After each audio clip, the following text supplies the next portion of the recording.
జై శ్రీరామ్. నేను మీ వెంకటేష్. ఎలా ఉన్నారు అందరూ? బాగున్నారా అనుకుంటున్నాను. ఎప్పటిలాగే ప్రతి వారము ప్రముఖమైన దేవస్థానాల గురించి తెలుసుకోవడానికి నేను మీ ముందుకు వస్తూ ఉంటాను. ఈ వారం కూడా అలాంటి ఒక చరిత్ర కలిగిన దేవస్థానాన్ని నేను మీ ముందుకు తీసుకువచ్చాను. వీడియోలోకి వెళ్లే ముందుగా నా ఛానల్కి సబ్స్క్రైబ్ చేయండి, షేర్ చేయండి. ఈ దేవస్థానం కర్ణాటకలో ప్రసిద్ధిగాంచిన శివాలయం. కన్నడ కులదైవం నంజునగూడు నంజుండేశ్వర దేవాలయం. ఈ ఆలయం మైసూర్కి దగ్గర్లో ఉన్న నంజనుగూడు అనే ప్రదేశంలో ఉంది.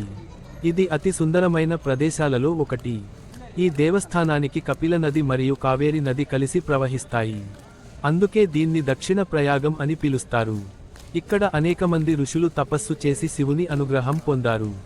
గౌతమ మహర్షి, పరశురాముడు ఇక్కడ శివుడిని పూజించారు. పరశురాముడు పొదలను తొలగిస్తుండగా తెలియకుండా శివలింగాన్ని గొడ్డలితో కొట్టాడు. శివలింగం నుండి రక్తం కారడం మొదలైంది. పరశురాముడు చాలా బాధపడ్డాడు. శివుడు ప్రత్యక్షమై మట్టిని పూస్తే రక్తస్రావం ఆగిపోతుందని చెప్పాడు. పరశురాముడు శివలింగంపై మట్టిని పూశాడు. రక్తస్రావం ఆగిపోయింది. శివుడు అతనికి క్షమాపణ ఇచ్చి తపస్సు కొనసాగించమని చెప్పాడు.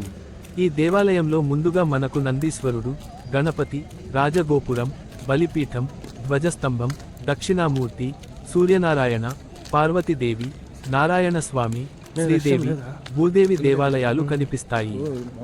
ఇక్కడ శివుడు కేసి అనే రాక్షసుడిని సంహరించి స్వయంభూగా ప్రత్యక్షమై ఉన్నాడు.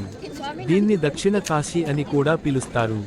ఇతిహాస కాలంలో ముస్లిం రాజుల దాడులతో ఆలయం దెబ్బతిన్నప్పటికీ మైసూరు మహారాజులు దీన్ని పునరుద్ధరించారు. ఇప్పటికీ వారి వంశీకులు ఈ ఆలయాన్ని పరిరక్షిస్తున్నారు. గోపురం కృష్ణరాజ వడియార్ భార్య దేవరాజమ్మ పేరుతో నిర్మించారు. ప్రతి శివరాత్రి రోజున ఇక్కడ ప్రత్యేక ఉత్సవాలు జరుగుతాయి. రాజవంశీకులు ఈ పూజలకు ముఖ్యంగా హాజరవుతారు. ఇలాంటి అద్భుత దేవస్థానం మీరు కూడా చూడాలనుకుంటే మైసూరు మీదుగా బస్సులు, రైలు సౌకర్యాలు అందుబాటులో ఉన్నాయి. మీకు శ్రీ నంజుండేశ్వర దేవుని అనుగ్రహం అవిరళంగా లభించాలని కోరుకుంటున్నాను. ఈ వీడియో నచ్చితే షేర్ చేయండి, సబ్స్క్రైబ్ చేయండి. మరో దేవాలయంతో వచ్చే వారం మీ ముందుకు వస్తాను. అంతవరకు సెలవు. జై శ్రీరామ్.